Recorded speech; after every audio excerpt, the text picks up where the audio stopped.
హైదరాబాద్ లో కన్సల్టేషన్ మరియు 3,500 రూపాయల colour Doppler test Avis hospitals లో ఉచితంగా పొందండి.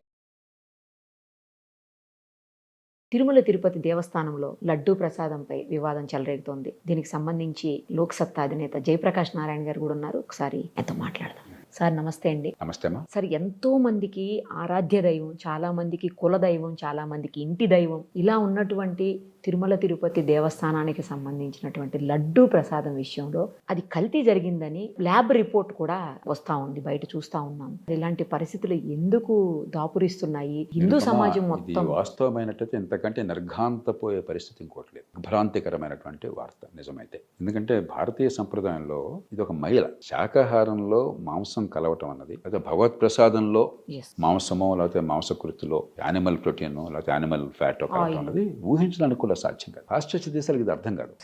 అర్థం కాదు. చాలా ఏళ్ల క్రితం భారతీయులు ఫ్రాన్స్లో ఏదో రెస్టారెంట్లో హోటల్లో భోజనం చేస్తుంటే అక్కడంతా ఆ రోజుల్లో, ఇప్పుడంటే ప్రపంచం అంతా వెజిటేరియనిజం వచ్చేసింది, ఆ రోజుల్లో ఉండేది కాదు. 30-40 ఏళ్ల క్రితం మీకు పాశ్చాత్య దేశాల్లో వెజిటేరియన్ దొరికేది కాదు. ఇప్పుడు కూడా కొన్ని దేశాల్లో ఈ మధ్య నాకు తెలిసిన వాళ్ళు ఇండోనేషియా వెళ్తే చెప్తున్నారు, తినలేకపోయామంటే వెజిటేరియన్స్ అక్కడ మాకు వెజిటేరియన్ ఫుడ్ దొరకదు, చచ్చిపోయామని చెప్పాను. కానీ ఇప్పుడు పూర్వంతో పోలిస్తే చాలా మెరుగు. ఆ రోజుల్లో ఉండేది కాదు. సో భోజనం తీసుకొచ్చారు, దానిలో మాంసం చేసం ఉంది, వెజిటేరియన్ అని చెప్పారు వాళ్ళు మాంసం మొక్కలు తీసేసి తినండి అన్నట్టు. అంటే వాళ్ళ దృష్టిలో వెజిటేరియన్ అని చెప్పంటే యానిమల్ మాంసం తినరు అని అంతే.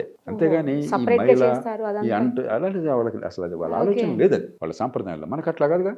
మనకు ఒకవేళ ఒకే ఇంట్లో వెజిటేరియన్ నాన్ వెజిటేరియన్ ఇద్దరు అంటే ఆ పాత్రలు కూడా వేరు వేరు చేస్తారు. అలాగే పండుగ కానీ, ఒక శుభకార్యం కానీ, మరొకటి కానీ, ప్రసాదం కానీ, దానిలో మాంసం అనే దానికి అసలు చోటే లేదు. మామూలుగా మాంసం తినేవాళ్ళు కూడా. కాబట్టి అందులో భగవంతుడికి ఇచ్చేటువంటి ప్రసాదంలో మీరు అలా చేశారని చెప్పన్నది వ్యక్తిగతంగా మీకు భక్తి ఉండొచ్చు, ఉండకపోవచ్చు. కానీ భారతీయ సంస్కృతి సంప్రదాయాలు అర్థమైన వాళ్ళకి ఇంతకంటే అపచారం మరొకలేదు వాళ్ళ మనసులో. కాబట్టి ఇలాంటి విషయంలో కూడా శ్రద్ధ తీసుకోకుండా ఇలా చేశారని చెప్పంటే ఖచ్చితంగా చాలా కఠినాతి కఠినమైన చర్యలు తీసుకోవాలి. అది అధికార యంత్రాంగం కావచ్చు, అక్కడ ఉన్నటువంటి పాలకవర్గం కావచ్చు. రెండోది వాళ్ళకి గట్టిగా శిక్షలు పడాలి. మూడోది భవిష్యత్తులో ఎక్కడా కూడా ఇది పునరావృతం కాకుండా శాశ్వతమైన ఏర్పాట్లు ప్రజలకు అర్థమయ్యేట్లో పారదర్శకంగా ఉండాలి. చాలా మంది మనోభావాలను తీవ్రంగా దెబ్బతీస్తుంది. మనకి వ్యక్తిగతంగా దేవుడు భక్తి అలాంటివి ఉన్నా లేకపోయినా కూడా నేను పెద్ద పట్టించుకోను. కానీ మా ఇంట్లో మా అమ్మగారు కానీ, మా నాన్నగారు కానీ, మా శ్రీమతి కానీ, వీళ్ళందరూ కూడా పూజలు భక్తి వాళ్ళకు ఉంటుంది. మా కుటుంబంలో మా అమ్మగారికి, నాన్నగారికి, వీళ్ళందరికీ ఎలవల్పు వెంకటేశ్వర స్వామి, పొద్దున సుప్రభాతం చదవటం అంతా వాళ్ళు ఏంటంటే చాలా తీవ్రంగా బలంగా నమ్ముతారు. అది వారి మత విశ్వాసం. అది కాబట్టి భారతీయ సంప్రదాయంలో మమైకమైన వాళ్ళు ఎవరికైనా సరే ఇది దిగ్భ్రాంతిని కలగజేస్తుంది. ఇలా సార్ అంటే చాలా సెక్యూరిటీ ఉంటుంది, అన్ని రకాలుగా లోపలికి అన్ని టెస్ట్ చేసి చెక్ చేసే పంపిస్తారు. ఇలాంటివి ఎలా వచ్చి ఉండొచ్చు సార్ లోపల? మరి నేను ఇక్కడి నుంచి చెప్పలేను. ఎవరన్నా యానిమల్ ఫ్యాట్ అయితే చౌకగా దొరుకుతుందని పెట్టారా, ఖర్చు తగ్గించాలి, అదే అంట సార్, చౌకగా వస్తుందని అదే అంటున్నారు. చౌకగా వస్తుందని చెప్పిన భగవంతుడి ప్రసాదాన్ని మీరు అలాగ ఇచ్చారని చెప్పంటే మరి వాళ్ళు ఎలాంటి ఉద్యోగులు అవుతారు? వాళ్ళు భారతీయ సంప్రదాయం ఇప్పుడు దానిలో భాగంగా కదా. మీకు సంస్థానం కానీ, దేవస్థానం కానీ, దేవస్థానం యాజమాన్యం కానీ సంప్రదాయం లోపల కదా, ఈ పరిమితి లోపల కదా. మరి దాన్ని అంత అలోక తీసుకున్నారని చెప్పంటే దాన్ని క్షమార్హం కాదు. ఏ కారణంగా చేసినా కూడా క్షమార్హం కాదు. భారతీయ సాంప్రదాయంలో శాకాహారం అన్నది ఈ భగవంతుడి ప్రసాదం గారిలో అది ఇంకొక మార్గం లేదు. అసలు దాన్ని ఇంకో రకంగా ఆలోచించడానికి, ఊహించడానికి సాధ్యం కాదు. మన భారతీయ సాంప్రదాయం ఏమాత్రం పరిచయం ఉన్న వాళ్ళకైనా సరే. కాబట్టి దానిలో ఈ మాత్రం జాగ్రత్త తీసుకోలేదంటే ఖచ్చితంగా నేర సమాన నిర్లక్ష్యం ఉన్నది. దానిలో ఏమాత్రం అనుమానం లేదు. ఇక ముందు జరగకుండా చూసుకోవాలి. దీని నుంచి ఇప్పుడు భగవంతుడి సంగతి పక్కన పెట్టేద్దాం. భగవంతుడికే ఇంత కల్తీ జరిగితే మనం కొనే సామాన్లో ఎంత కల్తీ ఉందో మనం ఊహించాలి. కాబట్టి ప్రభుత్వాలు తన ప్రాథమిక కర్తవ్యం కనీసం ఆహారంలో ఈ విషయాలు కలపకుండా, లేదా కల్తీ లేకుండా నివారించడం. అది జరగటం ఈ దేశంలో అసలు లేదు సార్. ఆహారంలో కల్తీ అనివార్యంగా అయిపోతుంది ఈ దేశం. ఉదాహరణకి ఈ మధ్య నేను విన్నాను, పసుపు ఉంది. పసుపు కూడా మన పవిత్రమైనటువంటి వాటి భారతీయ సంప్రదాయంలో పసుపు చాలా పవిత్రంగా చూస్తుంది. దానికి సైంటిఫిక్ బేసిస్ ఉన్న తర్వాత పక్కన పెట్టి, పసుపు లేకుండా హైందవ సంప్రదాయంలో మేము నడవదు. పూజ నడవదు, కూర నడవదు. పసుపులో ఏం చేస్తున్నారు? రంగు బాగా పసుపు రంగు కనిపించాలని చెప్పని లెడ్ ఎసిడేట్ కలుపుతున్నారట చాలా చోట్ల. లెడ్ ఎసిడేట్ విషం లక్షలాది మంది పసిపాపల మెదడు నాశనం చేస్తున్నది, ఎదుగుదల ఆపేస్తున్నది. కేవలం పసుపుని అమ్మడం కోసం, రంగు కోసం అని చెప్పని. దీన్ని కూడా ప్రభుత్వాలు పట్టించుకుంటున్న దాఖలాలు లేవు. బంగ్లాదేశ్లో పదవి కోల్పోయినటువంటి ప్రధానమంత్రి షేక్ హసీనా గట్టిగా పట్టించుకుని ఆ దేశంలో పసుపు కల్తీ లేకుండా చేసిందని చెప్పి వాడు మంచి పేరు వచ్చింది. మన దేశంలో దాని గురించి పట్టించుకోవట్లేదు. కాబట్టి భగవంతుడికి ఇచ్చే ప్రసాదంలోనే కల్తీలు ఎంత భయంకరంగా ఉంటే మరి సామాన్యులు తినేటువంటి భోజనంలో కల్తీలు ఎంత ఉందో అర్థం చేసుకోవాలి. కాబట్టి ఇది ఖచ్చితంగా టీటీడీలో ఏం జరుగుతుంది అన్నది పరిష్కారం కావాలి, గతంలో జరిగిన శిక్ష పడాలి. కానీ దీన్ని ఒక అవకాశంగా తీసుకుని మనం తినే ఆహారంలో కనీసం పెద్ద కల్తీలన్నా నివారించాలి.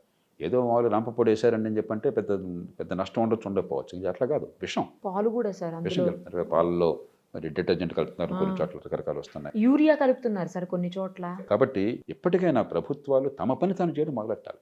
ఎంతసేపటికి ఎలక్షన్లో ఓట్ల కోసం డబ్బులు పంజారం చేస్తాము, ఉచితాలు ఇస్తాము, హామీలు ఇస్తాము, తాత్కాలికమైన తాయిలాలు ఇస్తామని తప్ప పరిపాలన చేస్తాము, బతుకుల్ని కాపాడుతాము, చట్టబద్ధ పాలన చేస్తాము, మీ హక్కుల్ని కాపాడుతామని లేదు, పక్కన పెట్టేసాం స్ఫూర్తిగా. కాదు సార్, అసలు ఇంకొకటి కూడా నడుస్తుంది ఏంటంటే టీటీడీని ప్రభుత్వం నడిపించకుండా ధార్మిక సమస్యలకు అప్పచెప్తే వాళ్ళు కొంచెం జాగ్రత్తగా అన్ని చూసుకోగలుగుతారని, అది ఓకేనా సార్? అది సాధ్యమవుతుందా అసలు? సిద్ధాంతరీత్యా నిరుపమ సార్ మత సంస్థ నడపడంలో ప్రభుత్వానికి పాత్ర ఉండకూడదు, అందులో ఒప్పుకుంటారు. కానీ హైందవ సాంప్రదాయాల సమస్య అంటే ఎవరికి ఇస్తారు? ఇప్పుడు సిక్కులు ఉన్నారనుకోండి, సిక్ గురుద్వారా ప్రబంధక కమిటీ అని ఒక చట్టం ఉంది, బ్రిటిష్ వాళ్ళ కాలంలో ఏర్పాటు చేశారు.